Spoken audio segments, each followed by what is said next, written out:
Бұл Шерхан Мұртаза атындағы руханият орталығының құрылғаннан бері бірталай жыл өтті. Жалпы бұл руханияттың құрылуы біздің өңіріміздегі адамдардың рухани өсуіне өзіндік бір сара жол жасап келе жатыр деп айтсам артық айтқандық болмайды. Оның басында алғашқы кезінде құрылған кезде Сауран бауырымыздың біраз іс-саты атқарып, соның басында осы өңірімізден шыққан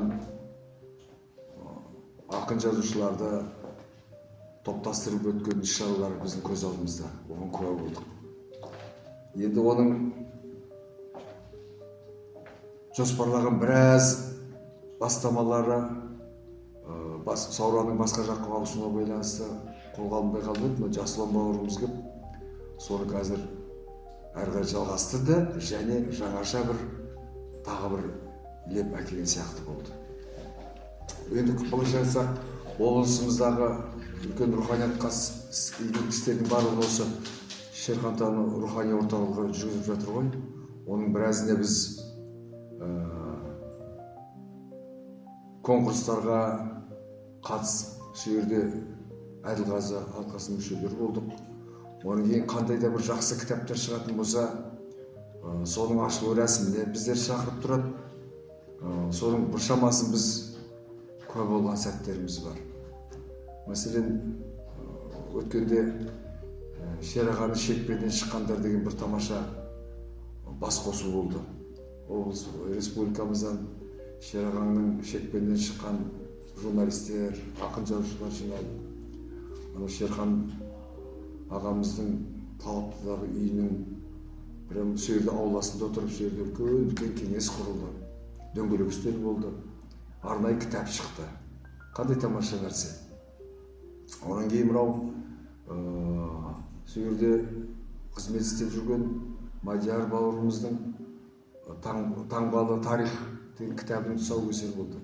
Мен кітапты оқып шықтым. Керемет архивтік деректерге сүйенген, жан-жақтан көптеген архивтер алған. Мынау сол Сталиндік репрессия кезіндегі қуғын-сүргін көрген, осы өңіріміздегі ашаршылыққа байланысты, өңірімізде болған халықтық толқуларға байланысты жақсы тың деректер берді. Оған өте тәнті болды. Оның кейін мынау дәстүрлі түрде Шерағанға байланысты конкурс өтіп тұрады.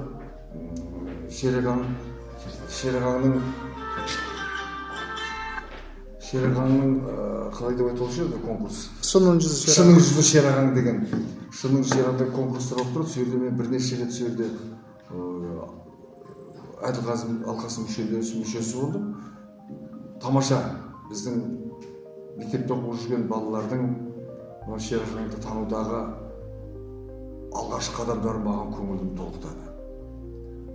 Оның кейін өткенде бір жақсы бір нәрсені Жасұлан көрсетті. Мынау жасанды интеллектіні пайдаланып, қазақ тарихына қатысты мультфильм әзірлепті. Көп емес,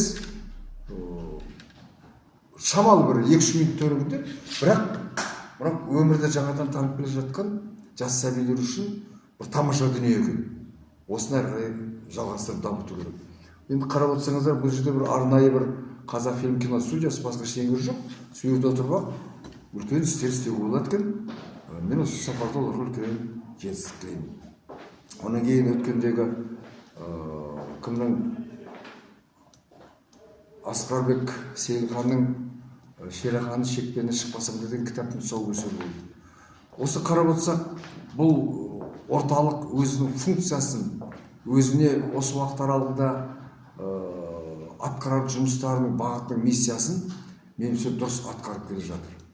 Келешекте осы ұжымға, осы Жасұланға мен үлкен шығармашылық табыстар тілеген болар едім.